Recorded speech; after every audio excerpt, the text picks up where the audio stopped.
नमस्कार, जय हिंद, आभार। आप सभी लोगों का स्वागत है प्रतियोगिता यूट्यूब चैनल पे। हम लोग ग्रामर पढ़ रहे हैं और ग्रामर की सीरीज़ में ये हमारा आज तीसरा लेक्चर है। इससे पहले हम लोग 2 लेक्चर पढ़ चुके हैं और उन 2 लेक्चर्स में हमने पढ़ा था कि सेंटेंसेस क्या होता है। जो सबसे पहला जो लेक्चर था उसमें हमने पढ़ा था कि सेंटेंस क्या होता है, और दूसरे लेक्चर में हमने पढ़ा था कि सेंटेंसेस के कितने प्रकार होते हैं।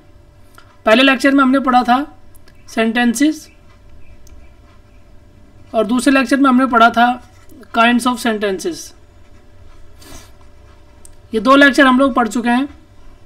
अगर किसी ने, जो भी आप ये वीडियो देख रहे हैं, अगर आप लोगों ने ये वीडियो जो पिछले जो 2 वीडियो हैं वो नहीं देखे हैं ग्रामर की सीरीज़ के, तो सबसे पहले वो वीडियो आप देख लीजिए सो दैट आपको क्लैरिटी हो जाए कि पीछे हमने क्या क्या पढ़ाया है। इसको स्टार्ट करने से पहले हम लोग चलते हैं, रिवीजन कर लेते हैं थोड़ा हम रिवीजन, क्योंकि कोई भी लेक्चर, नया लेक्चर स्टार्ट करने से पहले जो पिछले लेक्चर्स में हमने पढ़ा है उसका रिवीजन करना बहुत ज़्यादा ज़रूरी है। तो सबसे पहले हमने पढ़ा था सेंटेंसेस क्या होता है, और सेंटेंसेस में हमने आपको बताया था कि सेंटेंसेस होता है कि group of words. Group of words को हम सेंटेंस कहते हैं, और ग्रुप ऑफ वर्ड्स को भी किस प्रकार से एक मीनिंगफुल तरीके से अगर हम लोग अरेंज करें तभी हम इसको कहेंगे कि ग्रुप ऑफ वर्ड्स जो है वो मीनिंगफुल तरीके से अरेंज किया गया है, और उसको हम कहेंगे सेंटेंस। एक अधूरा सेंटेंस भी होता है। अगर हम सेंटेंस को अधूरा रखें तो हम कहेंगे कि वो है फ्रेज, उसका मीनिंग निकल रहा है बट वो अधूरा सेंटेंस है, जिससे हमें एक अधूरी जानकारी निकल के आती है, उसको हम कहेंगे फ्रेज। उसी प्रकार से हमने नेक्स्ट आगे पढ़ा था। अच्छा, इसमें हम अगर बात करें कि सेंटेंसेस में क्या क्या चीज़ हमें याद रखनी ज़रूरी होती है, कि सेंटेंसेस हमेशा फुल स्टॉप से ख़त्म होता है। सेंटेंसेस में हमेशा वर्ब होती है, सेंटेंसेस में हमेशा सब्जेक्ट होता है और ऑब्जेक्ट भी होता है। ये 3 चीज़ें सेंटेंस में आपको 100% देखने को मिलेगी। उसका कोई मीनिंग भी होगा, यानी मीनिंगफुल होगा ग्रुप ऑफ वर्ड्स, उसको हम सेंटेंस कहेंगे। उसके बाद हमने पढ़ा था kinds of sentences. Kinds of sentences हमने पढ़ा था, और इसमें हमने पढ़ा था कि सेंटेंसेस 4 प्रकार के होते हैं। नंबर 1 था असर्टिव, नंबर 2 था इम्पेरेटिव, और नंबर 3 था इंटेरोगेटिव, और नंबर 4 था हमारा एक्सक्लेमेटोरी सेंटेंसेस। ये 4 तरह के सेंटेंसेस हमने पढ़े थे। असर्टिव सेंटेंसेस वो होता है जिसमें सिंपल स्टेटमेंट होता है। इंपेरेटिव सेंटेंसेस वो होते हैं जिसमें 3 तरह की चीज़ें दी गई होती हैं। नंबर 1 कमांड, नंबर 2 रिक्वेस्ट, और नंबर 3 इसमें होता है एडवाइस। अगर ये किसी भी सेंटेंस में ये 3 तरह की चीज़ें आपको देखने को मिलती है तो उसको आप कहेंगे इंपेरेटिव सेंटेंस। उसके बाद था इंटेरोगेटिव सेंटेंसेस। इंटेरोगेटिव सेंटेंसेस के लास्ट में ये इंटेरोगेशन क्वेश्चन मार्क लगा होता है, और दूसरा इंटेरोगेटिव सेंटेंस वो होते हैं जो हेल्पिंग वर्ब से स्टार्ट हो रहे होते हैं। लेकिन कोई भी इंटेरोगेटिव सेंटेंस होगा तो उसके लास्ट में क्वेश्चन मार्क जरूर लगा होगा। एक्सक्लेमेटरी सेंटेंसेस की हम बात करें तो एक्सक्लेमेटरी सेंटेंसेस में हमने बताया था कि जो सडन फीलिंग निकल के आती है, उसको पढ़ने से आपको लगेगा एक सडन फीलिंग शो हो रही है, बहुत ज़्यादा हर्षोल्लास, बहुत ज़्यादा दुख, सोरो, ग्रीफ, ये उसमें सेंटेंस को पढ़ने के बाद आपको नज़र आएगा। तो इस प्रकार से हमने क्विक रिवीजन किया कि पिछले 2 लेक्चर्स में हमने क्या क्या पढ़ा था। आई होप ये चीज़ आपको पसंद आई होगी। अब हम अपने लेक्चर पे स्टार्ट करते हैं। आज का हमारा लेक्चर है सब्जेक्ट एंड प्रीडिकेट। एक तरह से अगर आप कहें कि सेंटेंस की सीरीज़ में ये हमारा तीसरा चैप्टर है। उसके बाद हम दूसरे चैप्टर पे 4th चैप्टर पे जब हम शुरू करेंगे तो सेंटेंसेस हम कवर कर चुके होंगे ऑलमोस्ट। उसके बाद हम शुरू करेंगे नाउन्स और प्रोनाउन, एडजेक्टिव्स, ये फर्दर हम लोग पढ़ते जाएंगे। तो यहाँ से देखिए स्टार्ट करते हैं सब्जेक्ट एंड प्रीडिकेट। सब्जेक्ट क्या होता है और प्रीडिकेट क्या होता है। मैंने आपको बताया था कि कोई भी जो सेंटेंस होता है, जैसे एग्जांपल के तौर पे हम ये सेंटेंस ले लेते हैं कि सुहाना इज़ अ गुड स्टूडेंट। ये एक सिंपल असर्टिव सेंटेंस है, क्योंकि इसमें एक सिंपल स्टेटमेंट दी गई है। असर्टिव सेंटेंस हम इसको कह सकते हैं कि Suhana is a good student. इसमें देखिए क्या दिया गया है कि सुहाना एक अच्छी स्टूडेंट है। सेंटेंस में जिस व्यक्ति के बारे में, जिस चीज के बारे में बात हो रही होती है, किसी भी सेंटेंस के अंदर, दोबारा बोलता हूं कि किसी भी सेंटेंस के अंदर जिसके बारे में बात हो रही होती है उसको हम कहते हैं सब्जेक्ट।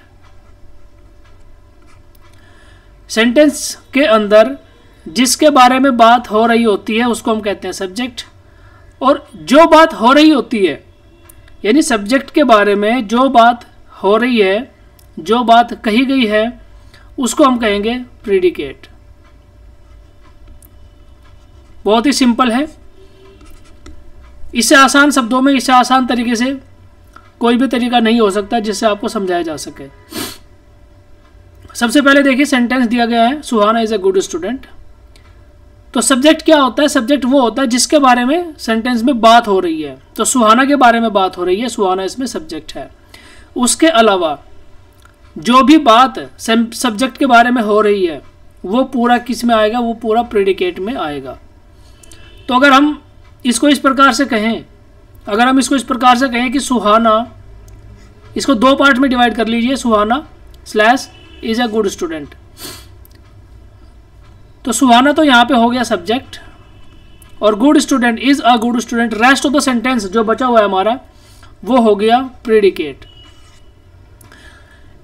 आई होप ये चीज़ आपको समझ में आ गई होगी, क्योंकि सब्जेक्ट एंड प्रेडिकेट को इससे आसान शब्दों में समझाने का और कोई तरीका है नहीं। देखिए वही मैं बात आपको बता रहा था कि जो सेंटेंस है उसको दो भागों में बांटा जा सकता है। एक तो सुहाना यानी जो सब्जेक्ट है, जिसके बारे में बात हो रही है वो है सब्जेक्ट, और सब्जेक्ट के बारे में जो बात की गई है वो है प्रेडिकेट।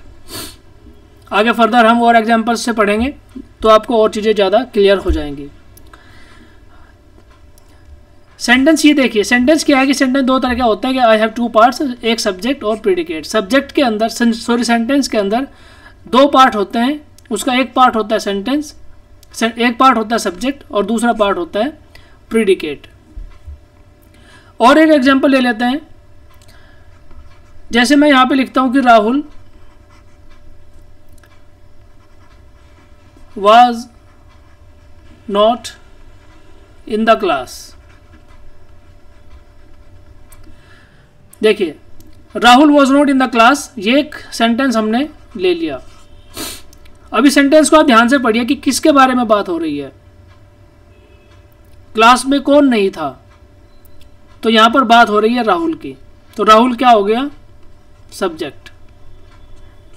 जिसके बारे में बात हो रही है, जिसके बारे में सेंटेंस में बताया गया है वो हो गया सब्जेक्ट, और रेस्ट ऑफ द सेंटेंस जो बचा हुआ है वो हो गया प्रेडिकेट। या फिर यूं कहें कि सब्जेक्ट के बारे में जो बात हो रही है वो आ जाता है प्रेडिकेट में, क्योंकि प्रेडिकेट का मतलब होता है कथन या कही गई बात। यह मतलब होता है प्रेडिकेट का।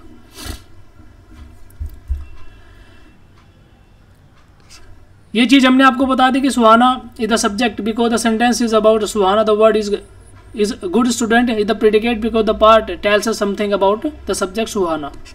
क्योंकि ये जो पार्ट था सब्जेक्ट के अंदर, सेंटेंस के अंदर, ये सुहाना के बारे में बता रहा है, तो सुहाना क्या हो गया? सब्जेक्ट हो गया, और जो बात कही गई है सुहाना के बारे में वो क्या हो गया? प्रेडिकेट हो गया। ठीक है। The part of the sentences, यहाँ पे क्या लिखा है? The part of sentences which tells us what the sentence is about is the subject. Same चीज़ है। नेक्स्ट आगे चलिए कुछ और एग्जांपल देख लेते हैं। बर्ड्स फ्लाई, बर्ड्स फ्लाई यानी ऐसे सेंटेंसेस जो दो शब्दों से मिलके बने हुए हैं, तीन से मिलके बने हुए हों, चार से मिलके बने हुए हों, या कितना भी लंबा सब्जेक्ट हो, कितना भी लंबा सेंटेंस हो, तो उस सेंटेंस में हमें एक ही चीज़ देखनी है कि किसके बारे में बात हो रही है, कि किसके बारे में बात कही गई है और क्या बात कही गई है। ये दो चीज़ें हमने उसमें से निकालनी है। जिसके बारे में बात कही गई है वो हो जाएगा सब्जेक्ट, और जो बात कही गई है इसके बारे में, सब्जेक्ट के बारे में, वो हो जाएगा आपका प्रेडिकेट। देखिए यहाँ पे कह रहा है कि बर्ड्स फ्लाई, कौन उड़ रहा है? बर्ड्स। तो बर्ड्स हो गया सब्जेक्ट और फ्लाई ये हो गया predicate. The birds flee away, उड़ गई। तो यहाँ पर भी बर्ड्स के बारे में बात हो रही है, ये हो गया सब्जेक्ट और रेस्ट ऑफ द सेंटेंस हो गया predicate. The two babies were feeling scared, दो बच्चे थे वो डर रहे थे। तो यहाँ पे देखिए किसके बारे में, जो डर रहा है, कौन डर रहा है? टू बेबीज, तो ये हो गया सब्जेक्ट। और जो हो रहा है, जो घटना घटित हो रही है, जो काम हो रहा है, टू बेबीज क्या कर रहे हैं? डर रहे हैं। तो ये जो फीलिंग्स है, फीलिंग स्केर्ड, ये क्या हो गया आपका predicate. The order of the subject and predicate किस तरह से लिखा जाता है देखिए। Usually the subject comes before the predicate but often for example for emphasis this predicate can come before the subject. हमेशा या ज़्यादातर time, most of the time subject हमेशा प्रेडिकेट से पहले आएगा। Most of the time subject predicate से पहले आएगा, लेकिन कभी कभी कुछ सेंटेंसेस इस प्रकार के होंगे जिनमें एम्फसाइज यानी जोर दे के किसी बात को कहने पर जोर दिया गया होगा। ऐसे सेंटेंसेस में जो प्रेडिकेट है वो पहले आ जाएगा। जैसे इन द जंगल लिव्ड, जब आप स्टोरीज पढ़ते हैं, नरेशन पढ़ते हैं, तो वहाँ पे इस तरह के सेंटेंसेस आपको मोस्ट ऑफ द टाइम देखने को मिलेंगे। In the jungle lived a lion, एक जंगल में एक लायन रहता था। लेकिन इस सेंटेंस को भी अगर आप पढ़ेंगे तो ध्यान से आप देखिए, अगर इस सेंटेंस को भी आप ध्यान से पढ़ेंगे तो उसमें क्या नजर आएगा आपको? In the jungle lived a lion, एक लायन रहता था कहाँ? जंगल में। तो बात तो यहाँ पर भी किसके बारे में हो रही है? लायन के बारे में। तो लायन क्या हुआ? सब्जेक्ट। और क्या प्रेडिकेट किया गया है? कथन क्या है? इसके बारे में क्या कहा गया है कि वो जंगल में रहता था, तो ये क्या हो गया? Predicate. Next, go to sleep. Go to sleep में यू अंडरस्टूड है, यू गो टू स्लीप, तो यू क्या हो गया यहाँ पे? Subject. Rest of the sentence क्या हो गया? Predicate. Get up from the bed, तो यहाँ पर भी क्योंकि ये इंपेरेटिव सेंटेंस है और इंपेरेटिव सेंटेंसेस में कुछ इंपेरेटिव सेंटेंस ऐसे होते हैं जहाँ पर यू यानी सब्जेक्ट वो हिडन होता है। वहाँ पे सब्जेक्ट क्या होता है? हिडन होता है, अंडरस्टूड होता है कि वो यू है। तो you get up from the bed, तो यू सब्जेक्ट हो गया, gate up from the bed, rest of the sentence क्या हो गया? प्रेडिकेट हो गया। You is the subject, it is not stated but implied, लिखा नहीं जाता लेकिन इम्प्लाई रहता है। कुछ और सेंटेंसेस यहाँ पे देख लेते हैं। Sumi came first in the class, class में कौन फर्स्ट आया? सुमी, तो ये हो गया आपका सब्जेक्ट और ये हो गया आपका प्रेडिकेट।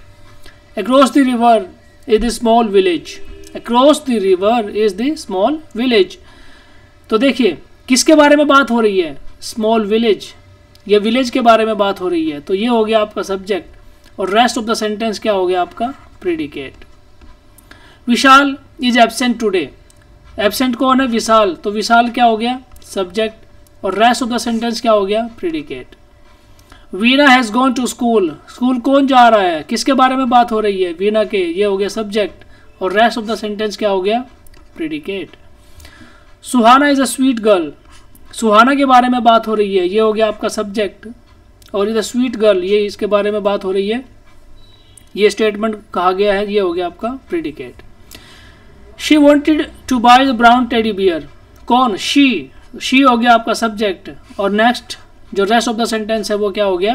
प्रेडिकेट। आई होप आपको सब्जेक्ट और प्रेडिकेट समझ में आ गया होगा बहुत ही सिंपल तरीके से, जिस तरीके से शायद कभी पहले आपने ये चीज़ नहीं पढ़ी होगी या आपको याद नहीं होगी। मैंने आपको समझाई है कि किस प्रकार से आप सब्जेक्ट एंड प्रेडिकेट को सेग्रीगेट कर सकते हैं। दोबारा फिर रिपीट कर देता हूँ जल्दी से।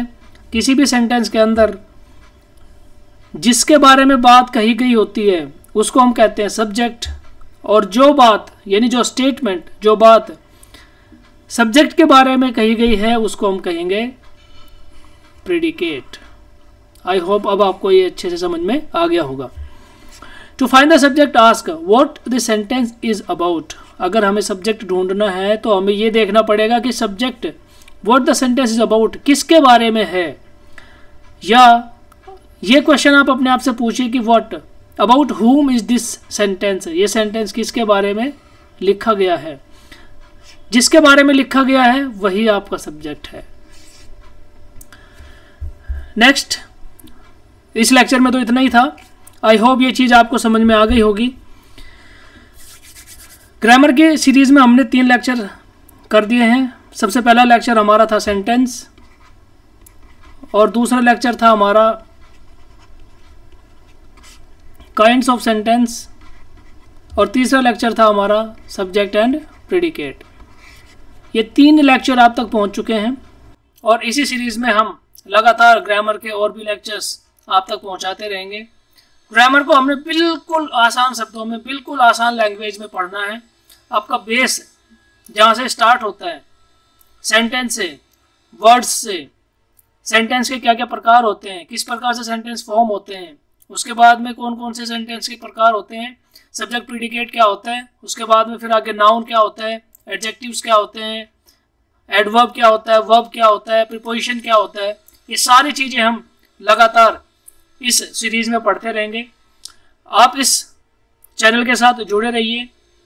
अगर आपको ये लेक्चर्स अच्छे लग रहे हैं, अगर आपको लगता है कि यूज़फुल है आपकी नॉलेज के लिए, आपकी पढ़ाई के लिए, तो आप चैनल को सब्सक्राइब जरूर करिएगा। क्योंकि अगर आप चैनल को सब्सक्राइब नहीं करेंगे तो जो नोटिफिकेशन है, जब भी वीडियो अपलोड होगा, नोटिफिकेशन आप तक नहीं पहुंच पाएगा। इस लेक्चर में फिलहाल इतना ही है। बहुत बहुत धन्यवाद। Thank you very much. Thank you.